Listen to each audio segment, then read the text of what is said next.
محمد وآل محمد. رحم الله من قرأ الفاتحة.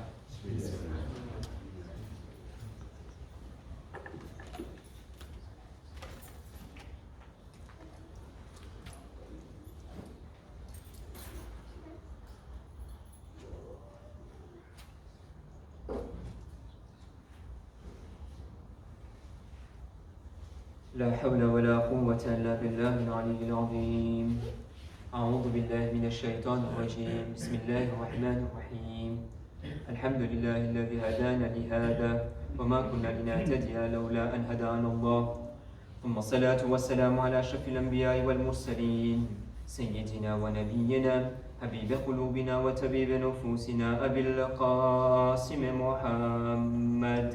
اللهم صل على محمد وآل وعلى أهل محمد. بيته الطيبين الطاهرين المعصومين المظلومين المنتخبين المنتجبين الذين أذهب الله عنهم الرجس وطهرهم تطهيرا. اللهم صل على محمد وآل لعنة محمد. الله على أعدائهم وقاتلهم وغاصب حقوقهم ومنكر فضائلهم ومصائبهم وولايتهم والشاكين فيهم والمنحرفين عنهم. أما بعد، السلام عليكم جميعا ورحمة الله وبركاته. وعليكم السلام ورحمة الله وبركاته. إن شاء الله આજે બે ત્રણ મજાલીસો હશે આશુરના દિવસમાં એની અંદરમાં સિલસિલાની અંદરમાં જે મોઝું તમારા સમક્ષ મને બયાન કરવું છે, ઇન્શાલ્લાહ આજનો મજાલીસ અને આજનો તકરીર એમનું ઇન્ટ્રોડક્શન બનશે, એમનું ભાસ બનશે. અમુક વસ્તુઓ બયાન કરવાના છે કે આપણે આ મોઝુને સમજવા માટે કંઈ મુશ્કેલની વાત નથી, પણ જે વસ્તુ એની મોર સમાયેલી છે કે જે એકદમનો ઇમ્પોર્ટન્ટ છે, આજે મને એ કોશિશ કરવી છે તમારા સુધી એને પહોંચાડો. આ તકરીરને શરૂ કરવાથી હું એક સવાલથી પેશ કરીશ કે શું કારણથી કરબલાનું દાસ્તાન બધે જાણે છે, શું વાક્યો બનાવ બને છે, ઇમામને શું કારણથી મદીના નખરું પડે છે, મક્કા પહોંચે છે, શું કારણથી મક્કાને ચોરવું પડે છે અને શું કારણથી કરબલામાં રોકાઈ જાય છે. મારો સવાલ એક જ કે શું કારણથી ઈ જે લોકો હતા ઈ જમાનાના વખતમાં હતા યા જે કુફા લોકો વાળા હતા, જે કુફાની અંદરમાં રહેતા હતા, શું કારણથી આ લોકોના ઇમામે વક્તને આ લોકો મૂકી દીધા હતા, શું કારણથી એવાના રહેવાસી ઇમામને છોડી દીધા હતા અને અકેલા કરબલાના મેદાનની અંદરમાં મૂકી દીધા હતા. ઘણી વખત આપણે જહેનમાં આવતું હોય કે આ લોકો આમ કર્યા હોત કે ઇમામની મદદ કર્યા હોત, ઇમામનો સાથ આપ્યા હોત તો ઇમામને આ લોકોનો સામનો ના કરવો પડત. જો આ લોકો સાથ આપ્યા હોત તો ઇમામને કુરબાની પેશ ના કરવી ખપત, ઇમામનો સાથ આપ્યા હોત તો ઇમામ શહીદ ના થયા હોત. આપણે આ બધી વસ્તુ ઘણી વખત જહેનમાં આવતું હોય છે કે શું કારણથી આ ને શું કારણથી આ. પણ આ બધી વસ્તુ આપણે જહેનમાં ના લઈ આવવું જોઈએ, એને ઊંધી રીતથી આપણા મગજમાં લઈ આવવું જોઈએ કે જો હું પોતે તો હું શું કરતી, જો હું ઈ જમાનામાં હોત, જો હું ઇમામે હુસૈન ઇબ્ન અલી અલૈહિ સલામ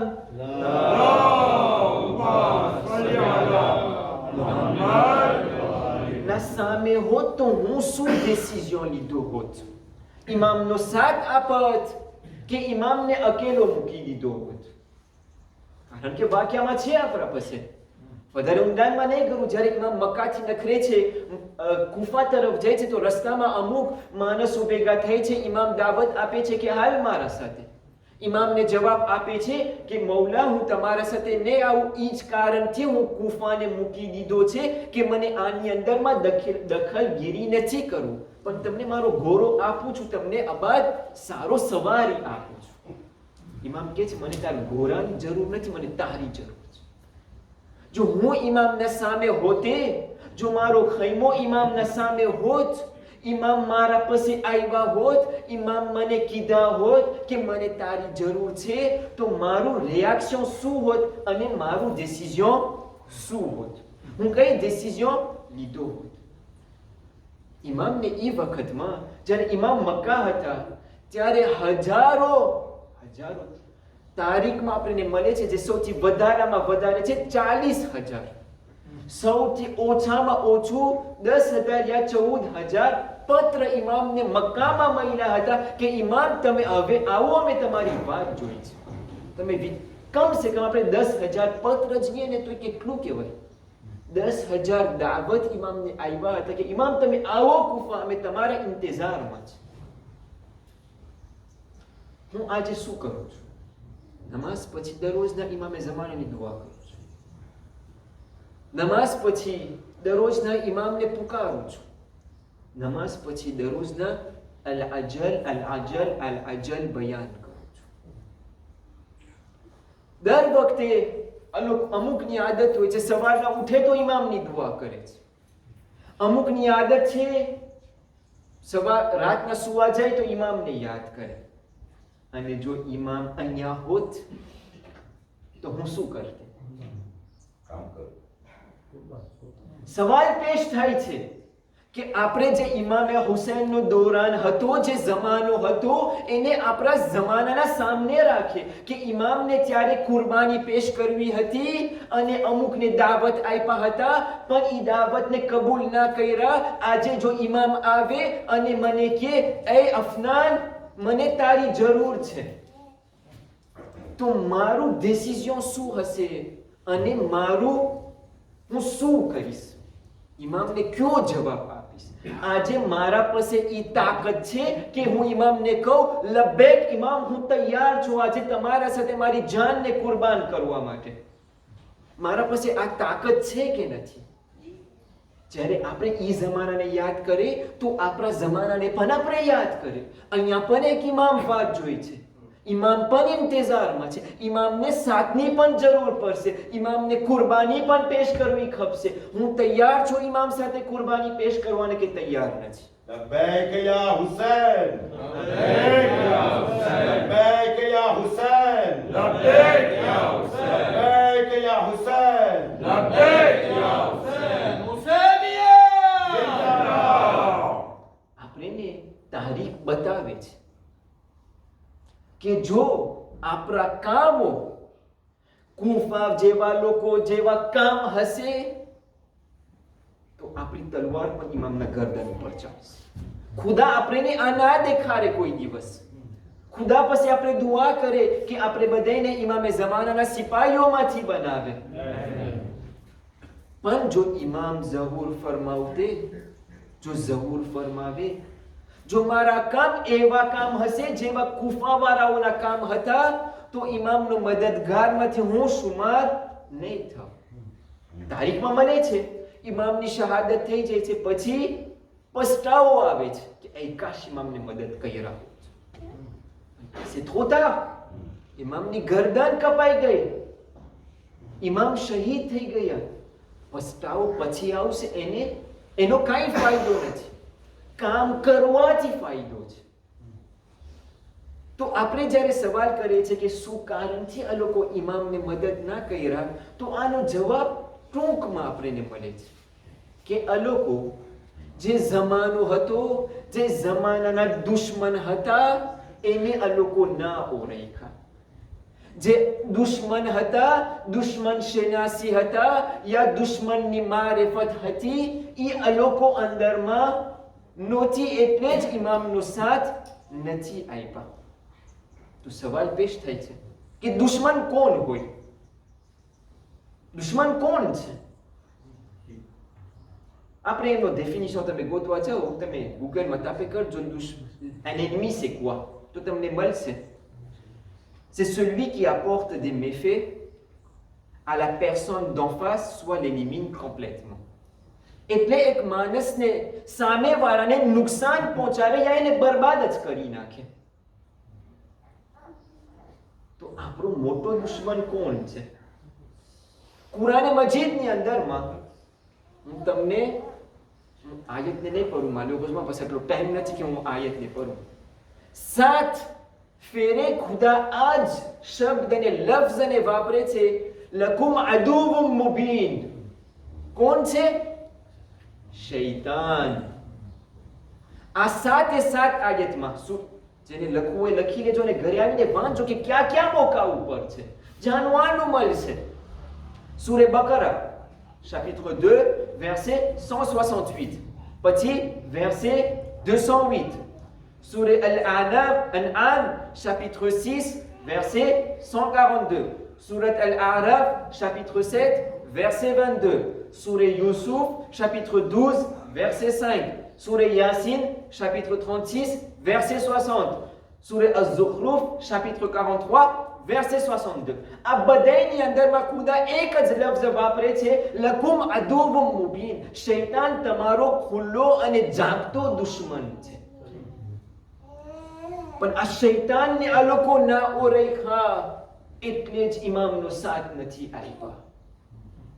આપણા પૈગંબર હઝરત મુહમ્મદ મુસ્તફા સલ્લલ્લાહુ અલૈહિ વ આલિહિ વસલ્લમ અલ્લાહુમ્મા સલ્લી અલા મુહમ્મદ વ આલિ મુહમ્મદ ફરમાવે છે, ઇન્સાનનો સૌથી મોટામાં મોટો દુશ્મન ઈ છે કે જે એમના બે ખંભાના વચમાં છે. Le plus grand ennemi de l'homme est celui qui se trouve entre ses deux épaules. બે ખંભાના વચમાં શું હોય? એમનો નફ્સ હોય. ઇન્સાનનો જો મોટો દુશ્મન હોય તો ઈ એમનો નફ્સ છે. આ નફ્સ છે કે ઇન્સાનને બરબાદ કરી નાખે છે. આ નફ્સ છે જેને શૈતાન એન્મી યા દુશ્મન, શૈતાન કોઈ દિવસ સામે આવીને નહીં કહે કે અરે હું છું શૈતાન. સામે આવીને નહીં કહે છે હું છું દુશ્મન. ઈ સામે આવે ને તો આપણે એને લત મારશું, પણ ઈ સામે નથી આવતો. નફ્સ કોઈને દેખાય છે આજે? કોઈને નફ્સ કોઈને નથી દેખાતો. આ નફ્સ છે ઇન્સાનનો સૌથી મોટામાં મોટો દુશ્મન. પણ ઇન્સાન આ જ વસ્તુ નથી સમજ્યો કે એમના દુશ્મનને પોતે નથી ઓળખતો. આપણે દાસ્તાન અને તારીખ બતાવે છે કે ઇન્સાન જો એમના દુશ્મનને નથી ઓળખતો તો પોતે બરબાદ થઈ જાય છે. તો દુશ્મન શનાસી નથી રાખતો, દુશ્મનની મારિફત નથી રાખતો તો પોતે બરબાદ થઈ જાય છે, એમને કામયાબી મળતી જ નથી. તો ઇન્સાનને જરૂરી છે કે એમના જિંદગીની અંદરમાં જો એમને આગળ વધવું હોય તો પહેલે પોતે એમના દુશ્મનને ઓળખે કે એમના દુશ્મન કોણ છે, પછી આગળ વધે. નકર એ આગળ નથી વધી શકતો, એ ક્યાંય છેટે નથી જઈ શકતો. તો આપણે આ જ કોશિશ કરવી જોઈએ. હું આને સમજાવવા માટે તમને એક નાનકડું એક્ઝામ્પલ બતાવું. આજે બધાને ઓરિજિનેટર વાપરતા આવડે છે. મોટા હોય કે નાના હોય, તમે 6-7 વર્ષના છોકરા નીકળે એને મારા કરતાથી વધારે આવડે છે. ઓરિજિનેટર બધાય વાપરે છે. તમે વિચાર કરો કે એક ઓરિજિનેટર તમને આપવામાં આવ્યું હોય, તમારો દોસ્તાર, ઘરવાળો કોઈ તમને ઓરિજિનેટર આપ્યું હોય. જ્યારે તમે એ ઓરિજિનેટરને ખોલ્યા, હલાવવાને શરૂ કર્યા તો તમે જોયા વિરુસથી ભર્યું છે. ઓરિજિનેટર વિરુસથી ભર્યું છે. તમારો સવાલ છે તમે પહેલે શું કરશો? પહેલે જે વિરુસ છે એને કાઢશો. પણ કાઢવા મોર પહેલે તમે ગોતવા જશો કે કઈ એવું પ્રોગ્રામ છે યા કઈ એવી વસ્તુ છે કે આ ઓરિજિનેટરની અંદરમાં વિરુસને લઈ આવે છે. જ્યાર સુધી તમને ખબર નહીં પડે ત્યાર સુધી એ વિરુસ તમે કાઢતા રહેશો પણ એ આવતા જ રહેશે, કારણ કે તમને નથી ખબર ક્યાંથી છે એમનું મોર. તો આ વિરુસ જો તમે નહીં કાઢો, એની અંદરમાં તમે નવી ચીજ લઈ આવો તો એ બગાડો થઈ જશે. જે પ્રોગ્રામ તમે નાખશો એ બધું બગડી જશે. તમે એને કાઢશો તો એ પાછું આવશે. તો જરૂરી છે કે પહેલે ઇન્સાન આવી રીતના જ વિરુસને ઓળખે, જાણે, એને કાઢીને પછી નવા પ્રોગ્રામને લઈ આવે. વગરના આ વિરુસને આપણે કાઢતા જશો પણ નહીં ઓળખે, નવા કામ કરતા જશો ને આ વિરુસ આપણા કામને બરબાદ કરતા જશે. આપણી જિંદગી પણ આવી જ. ઇન્સાન જો આ વિરુસને નથી જાણતો, આ એમના દુશ્મનને નથી ઓળખતો, આ એમના નફ્સનું તરબિયત નથી કરી શકતો, તો જેટલી સારી વસ્તુ એની અંદરમાં લઈ આવશે એ બધી બરબાદ થઈ જશે. કારણ કે શૈતાનનું કામ આ જ છે. કસમ ખાધેલો છે, ખુદાને કસમ ખાતો હતો કે કયામત તક સુધી હું ઇન્સાનને મારા તરફ જ બોલાવીશ. શૈતાનને બધે ઓળખે છે કોણ છે. આપણા બધે કરતાથી આપણે બધે અહીંયા સાથે ભેગા થાય ને તો આપણા બધે કરતાથી વધારે ઇબાદત કર્યો છે ખુદાની. પણ એ જ શૈતાન છે કે જે આપણને બહેકાવે છે.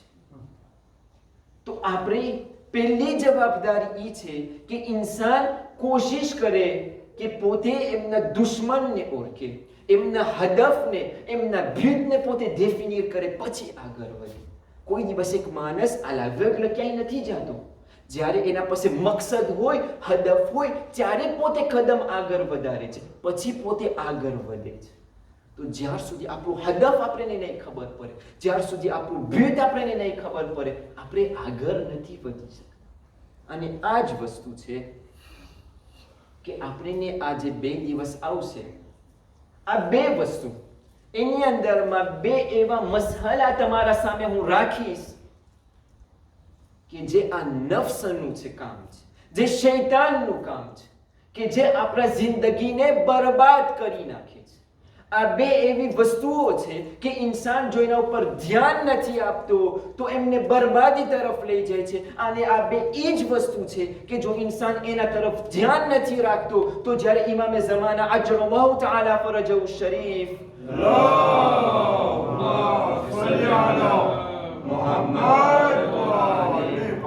ઝુહૂર ફરમાવશે તો આ 2 જ વસ્તુ છે કે ઇન્સાનને ઇમામને સામે રાખવામાં આવશે, ઇમામનો સાથ નહીં આપે. જો આ 2 વસ્તુ જો ઇન્સાન એના ઉપર ધ્યાન નથી આપતો, જો ઇન્સાન એના ઉપર ભાર નથી આપતો, એને નથી ઓળખતો, તો એને ખાડાની અંદર માની જાય છે. આ 2 વસ્તુ જો એમના જિંદગીની અંદરમાં એને દેખાય છે તો એમને બરબાદ કરી નાખશે. આ 2 વસ્તુ કઈ છે તમે બતાવી દો અને ઇન્શાલ્લાહ પછી મસાઈબ તરફ. કાલે ઇન્શાલ્લાહ આપણે એક મોઝુ ઉપર ચર્ચા કરશું કે જેને આપણે તિત્ર આપ્યા છે લા લાશતે, દગાબાજી. બીજું લા કોન્વોઇટીઝ, લા ક્યુપિડિટી, એટલે બધી વસ્તુથી એમો માફક ખેંચાય. આ 2 વસ્તુ ઉપર કાલે ઇન્શાલ્લાહ આપણે ચર્ચા કરશું. એક કાલે ને એક આવતીકાલે. એના બારામાં આપણે હદીસો લઈ આવશું, વાક્યા આપણે જોઈએ કે આપણે ક્યાં પાણીમાં તરે છે. આજે આપણે આ સવાલનો જવાબ આપવું છે કે જો ઇમામ અહીંયા હશે, જો ઇમામ આવશે, જો ઇમામ મને બોલાવશે તો હું લબ્બૈક કહીશ યા હું એમના સામે ઊભો થઈશ. કારણ કે આ 2 વસ્તુ એવી છે કે ઇન્સાન જો એમના જિંદગીની અંદરમાં એને દેખાય છે તો આ 2 વસ્તુ છે કે જેને ઇન્સાનને ઇમામથી દૂર કરી નાખશે. આ 2 એવી વસ્તુ છે કે ઇન્સાનને ઇમામથી છેટો ભગાવશે. ઇન્શાલ્લાહ કાલે એના બારામાં આપણે ચર્ચા કરીશું. આજે આપણે બધે ભેગા થયા છે. આપણા મોલાએ વક્તને એક જવાન દીકરા, એક એવા જવાનની ગમને પેશ કરવા માટે કે જ્યારે આપણે જોઈ છે કે કોણ છે તો ખરેખર આપણા માટે દર્શ બને છે, માવતરો માટે દર્શ બને છે કે ઔલાદની તરબિયત કેમ કરવી છે. સલ્લલ્લાહુ અલૈહિ યા બાબજિલ્લાહ, સલ્લલ્લાહુ અલૈહિ યા ઇબ્ન રસૂલિલ્લાહ, સલ્લલ્લાહુ અલૈહિ વા અલા આલિકલ મઝલૂમીન, સલ્લલ્લાહુ અલૈહિ વા અલલ બાકીન અલા ما خاب من تمسك بكم ومن من لجأ إليكم يا ليتنا كنا معكم فنفوز فوزا عظيما. શબે આશુરનો સમય છે. હુસૈન બધે અસહાબને ભેગા કરી રહ્યા છે. જે દીવો હતો, જે બત્તી હતી, એને ઠારી નાખે છે. ઇમામ કહે છે, આ લોકો મારા ખૂનના પ્યાસા છે, મારી બૈયત તમારા ઉપરથી હું ઉઠાવી નાખું છું, જેને હાયલું જવું હોય ચાલ્યું છે. પણ હુસૈન કહે છે, જેવા અસહાબ મારા પાસે હતા એ કોઈ પાસે નહોતા. હુસૈન જ્યારે દીવાને બારે છે ત્યારે જોઈ છે કે જેટલા લોકો હતા એમાંથી એક જાનો પણ અહીંયાથી નથી જતો. જ્યારે ઇમામ આ લોકોને જોઈ છે તો ઇમામ ફહેરિસ્ત આપે છે કે કોણ કોણ કાલે શહીદ થવાનું છે. બધાના નામો એક પછી એક બયાન કરે છે. એક એવો સમય થાય છે કે એક નવજવાન જનાબે કાસિમ ઇમામ હુસૈન પાસે આવે છે અને કહે છે, ચચા હુસૈન, મારું નામ પણ શુહદા લોકોમાંથી છે કે નથી? ઇમામ હુસૈન સવાલ કરે છે, એ બેટા કાસિમ, મોતને તું કેવી રીતના જોઈ છે? તો જનાબે કાસિમ ફરમાવે છે, ચચા, મોત મત કરતાથી વધારે મીઠું છે મારી નજરની અંદરમાં. તમે વિચાર કરો, એક 13 વર્ષના નવજવાન આવી રીતના હુસૈનને જવાબ આપે છે. આશુરનો સમય આવે છે, આશુરનો સૂરજ નમૂદાર થાય છે, એક પછી એક અસહાબ મેદાનોમાં જાય છે. ઉમ્મે ફરવા જનાબે કાસિમ પાસે આવે છે ને કહે છે, અરે બેટા કાસિમ, તમે હજી મેદાનમાં નથી ગયા, બધે અસહાબો શહીદ થઈ ગયા, તમે હજી અહીંયા છો. એવું ના બને કે માં ફાતિમા ઝહરા સામે મને શરમાવવું પડે. જલ્દી જલ્દી મેદાનમાં જાઓ. કાસિમ જવાબ આપે છે, માં જાવું તો છે, પણ ચચા હુસૈન જવાબ નથી આપતા, રજા નથી આપતા. જનાબે કાસિમ ફરીવાર હુસૈન પાસે આવે છે ને કહે છે, ચચા હુસૈન, જંગની ઇજાઝત આપો, જંગની ઇજાઝત આપો. પણ હુસૈન કહે છે, કેવી રીતના કાસિમ તને જવા દઉં? મારા ભાઈ હસનની તમે છેલ્લી નિશાની છો. જ્યારે તમને જોઉં છું તો ભાઈ હસન યાદ આવી જાય છે. જનાબે કાસિમ માયુસ થઈને પાછા ચાલ્યા જાય છે. માં કહે છે, બેટા કાસિમ, યાદ છે મદીનાની અંદરમાં જ્યારે બાબા આ દુનિયાથી જતા હતા ત્યારે બાજુમાં એક તાબીઝ બાંધ્યા હતા અને કીધા હતા કે જ્યારે મારા ભાઈ હુસૈન મુશ્કેલમાં પડે યા એક એવી મુસીબત આવે તો આ તાબીઝ ખોલજે. એ સમય જનાબે કાસિમ આસ્તીનને બુલંદ કરે છે, જલ્દી જલ્દી તાબીઝને ખોલે છે અને એની અંદરમાં લખેલું છે, એ બેટા કાસિમ, આ સમયે જ્યારે તું આ તાબીઝને ખોલીશ ત્યારે મારા ભાઈ હુસૈન મેદાને કરબલામાં અકેલા રહી ગયા હશે. એમનું કોઈ સાથ આપવા વાળું ન હોય. એ ટાઈમે આ તાબીઝ તું એને આપજે. જનાબે કાસિમ જ્યારે આ વાંચે છે તો ખુશહાલ થઈ જાય છે. દોડતા દોડતા ચચા હુસૈન પાસે જાય છે અને કહે છે, ચચા, હવે મેદાનની રજા આપો, હવે ના નહીં પાડી શકો. તો હુસૈન સવાલ કરે છે, બેટા કાસિમ, શું કારણથી તમે આ બોલો છો? જનાબે કાસિમ પત્રને આપે છે અને કહે છે, બાબાએ તમારા માટે આ આપ્યું હતું. જ્યારે હુસૈન પત્રને લે છે, હસનના લિખતનને જોઈ છે ત્યારે મદીના યાદ આવી જાય છે. જ્યારે નાના ઝાનુ ઉપર બેસાડતા હતા, બોસાઓ આપતા હતા, પ્યાર કરતા હતા. હસનની બોસા લે છે, પત્રના બોસા લે છે અને પછી જનાબે કાસિમને કહે છે, બસ હવે રજા આપીશ. હુસૈન ઝૈનબને બોલાવે છે અને કહે છે, બહેન ઝૈનબ, બહેન ઝૈનબ, ખૈમાની અંદરમાં જે સંદૂક છે એ લઈ આવો. સંદૂકને લઈ આવવામાં આવે છે. સંદૂકમાંથી હસનનો અમામો કાઢે છે. નવજવાન કાસિમના સર ઉપર રાખે છે. અબ્બાસ જનાબે કાસિમને તૈયાર કરે છે, મેદાન તરફ મોકલાવે છે. એક એવો સલામ આપે છે કે મૌલા હુસૈન, મારી છેલ્લી સલામને કબૂલ કરો. હુસૈન દોડતા દોડતા મેદાનમાં જાય છે. જ્યારે એક લઈન જનાબે કાસિમના લાશ ઉપર હતો તો ઇમામ હુસૈનને એક તલવારનો ઘા મારે છે. એમનો બાજુ કપાઈ જાય છે અને એ સમયે પોતે ખૈમા તરફ બુલંદ આપે છે કે મારી મદદ કરો, મારું હાથ કપાઈ ગયું છે.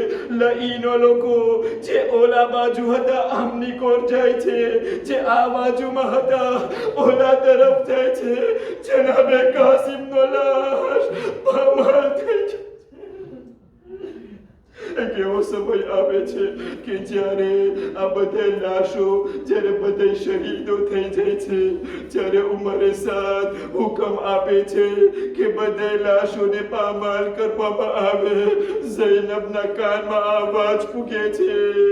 બીબી ઝૈનબ બીબી ફિદ્દાને બોલાવે છે અને કહે છે, બીબી ફિદ્દા, બીબી ઉમ્મે ફરવાને છેટે લઈ જાય. એવું ના થાય કે પોતે આ સાંભળે અને કે મારા કાશી એક વખત એમનો લાશને પામાલ કરવામાં આવ્યું, બીજી વખત એને પામાલ કરવામાં.